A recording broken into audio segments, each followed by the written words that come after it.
So my goal in libertarianism is to eliminate the caricature. It's to eliminate the cartoon view. I'm not trying to convince people to be libertarian.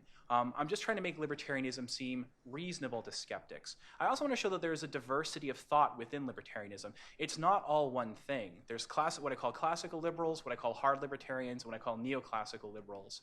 And there's a lot of diversity and disagreement within those camps about what justifies different institutions and what things they will end up advocating in the first place. And in particular, I want to show that libertarianism, contrary to the caricature, is a humane philosophy. And even if you think it's wrong, and you're free to do that, even if you think they're mistaken about how things work, I want you to realize that it's a humane philosophy. The people who advocate it normally do so for humane reasons. Right? And to some degree, I want to put the left in the defensive. I want to say, if you care about the poor, how come you're a Democrat? Right? If you care about the poor, how come you're so Marxist? So the format of the book, as the format of all the books in this series, the What Everyone Needs to Know series, is to divide into chapters with a bunch of different topics and then ask questions and then just answer those questions. So what I'm going to talk about today, and how much more time do I have at this point, do you think? 11 minutes. 11 minutes. What I want to talk about today, then, are some of the misconceptions that people have about libertarians. I put up 9 of them. I probably won't get to them all, but just to kind of correct some of these misconceptions. So misconception 1 is a deeply philosophical misconception. It's that libertarians only care about negative liberty. Philosophers, when they talk about liberty, they say there's a lot of different definitions out there, but they broadly separate what we call negative and positive liberty. Negative liberty is the absence of interference. Right? You have negative liberty when people or objects or other things aren't interfering with you or putting up obstacles in your way. Positive liberty is the presence of powers or abilities. So a Marxist might say positive liberty is the power to achieve your ends. And people might say money increases your positive liberty because it improves your ability to achieve your ends. Or you might say Superman has the positive liberty to fly and I don't. Now, there's a view that libertarians only care about negative liberty. They just want to make sure that we are not interfered with. They don't care about positive liberty, the actual ability to achieve our ends. And there's a thought that if you do care about positive liberty, if you do think it's important that people not only not be interfered with, but have the ability to achieve their goals, then you should be a socialist or advocate government sort of intervention or government redistribution. What's underlying that? I think part of that is what I call a direct governmentalist bias. The thought is if we think government's job is to promote liberty, and part of what it is to be free is to have positive liberty, it follows that we should have an extensive welfare state that makes sure and guarantees that everybody have positive liberty so described. But that doesn't follow. From these normative premises about what you want society to achieve, no particular institutional thing follows from that, because it depends upon empirical questions about how government actually functions. The problem here has to do with the logic of guarantees. A government guarantee, a legal guarantee, is no real guarantee. It may or may not work. There's a difference between guaranteeing in the sense of making inevitable, as when an economist says that quadrupling the minimum wage will make it inevitable that we'll have rising unemployment, versus expressing a firm commitment to produce some end, as when George W. Bush guaranteed that no child will be left behind. All right. Another misconception is that libertarians care only about liberty. And that's what you saw with Jeffrey Sachs. Everything takes a backseat to liberty. It's just not true. If you look at the arguments and justifications for their institutions libertarians give, they have normal kind of common sense moral intuitions, and they're trying to base their arguments on those intuitions. You know, most people, if you ask them, hey, do you think people should be free to do what they want if they're minding their own business? They'll say yes. Libertarians just say, well, what if while minding their own business and not hurting anybody, they're also snorting some cocaine? They're allowed to do that? And then most people go, oh, no, no, no. But libertarians say they want to extend that idea. Most people have the idea that you shouldn't push other people around, that you shouldn't attack them or rape them or slap them or make them kind of conscript them into your own personal projects. Libertarians extend those moral intuitions to talk about what they think government should do or what they think we can do to one another. Really, if libertarians cared only about liberty, most of what they write would be irrelevant. A good example of this would be Robert Nozick's Anarchy, State, and Utopia, which I talked about before. Thomas Nagel, a famous philosopher at NYU, says, Nozick's argument against the welfare state is just that it violates self-ownership. Right? If that were true, Nozick's book would be like 2 pages long. It takes like 2 pages to establish that. It's not 2 pages long. It's hundreds of pages long. He spends lots of time trying to argue that the welfare state doesn't work the way people think or that certain justifications people give for it aren't well grounded and so on. Right? If he really were this cartoon, he wouldn't spend so much time thinking about these other kinds of values. Libertarians say we're not faced with a choice between a free or a humane society. Their argument, whether they're right or wrong, is that a free society is the way to have a humane society. That if you care about these other kinds of values, liberty is the means for achieving that. Another misconception is that libertarians glorify selfishness. And yet, some do. Ayn Rand does, right? But she's kind of not the norm. She's not the typical libertarian, at least as far as I can tell. But even for Ayn Rand, though, she has an esoteric, kind of bizarre conception of what it is to be selfish, a conception under which it can never be in your interest to harm another person who's not deserving, to steal from another person for your own benefit and that kind of thing. So she has a weird view of self-interest. But in fact, libertarians don't have any unusual views about selfishness. Most libertarians think you should be charitable. Most libertarians think that you should provide for others under some circumstances. And really, libertarianism demands a kind of unselfishness. Most of us are moral busybodies. We want to regulate and control how other people live. We want to mess around in their business. And libertarians say, live and let live.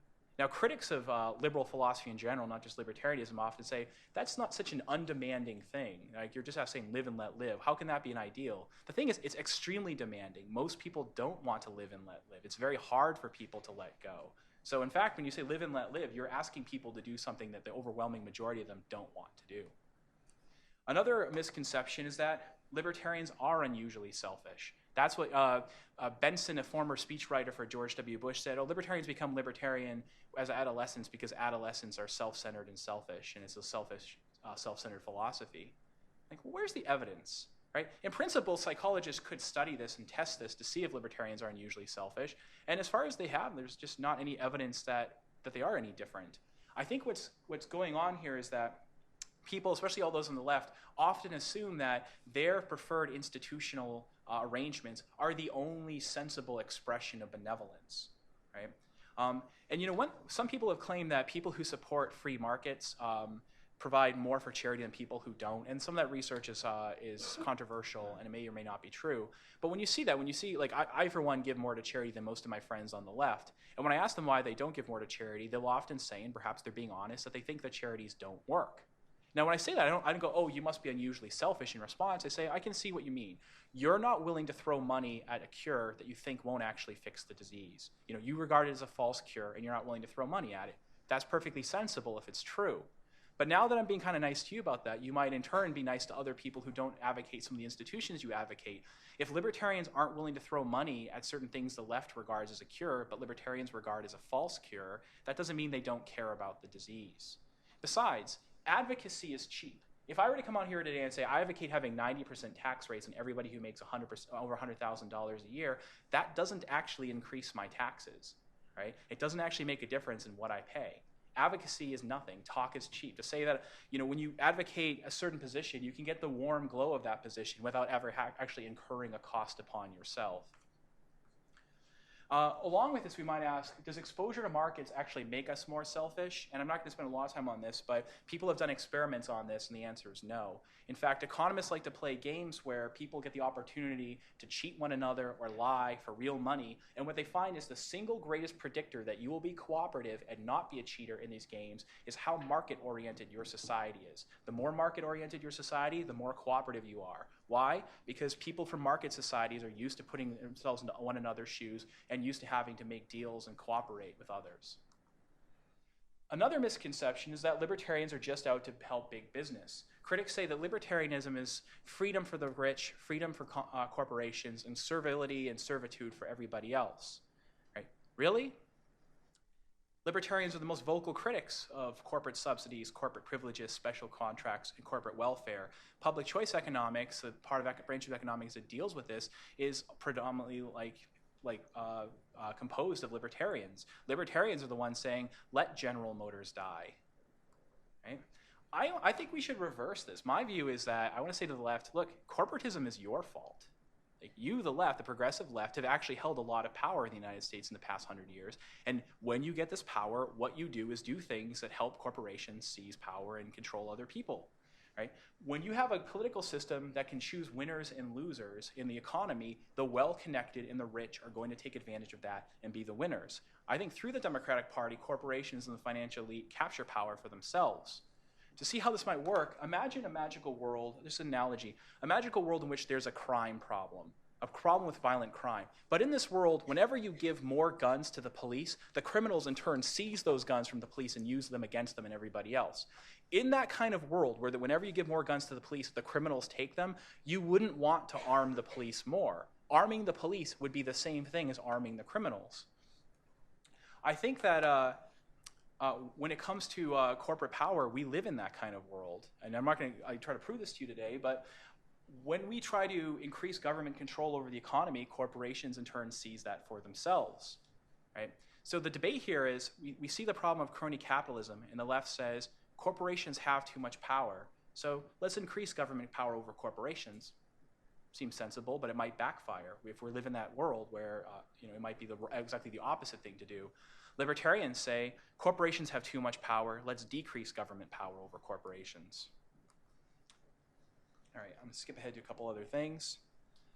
Another misconception, and one that's kind of dear to my heart, is that libertarians don't care about social justice. And many of them explicitly say that they don't. I think they're actually wrong about their own philosophy. I think many of them are committed to social justice, they just don't like to use the word. What is the basic idea of social justice? The idea is that under normal conditions, coercive social institutions, including property rights and other rights, have to be sufficiently to every innocent person's benefit, so that it's reasonable to demand that people comply with those institutions. If you're saying that people should respect your property, you're making a moral demand of them. And if property institutions were just completely to their disadvantage, they had no hope in the world because of those institutions, it would be unreasonable to make that demand. Do libertarians agree? Some of them explicitly agree, and others kind of implicitly agree.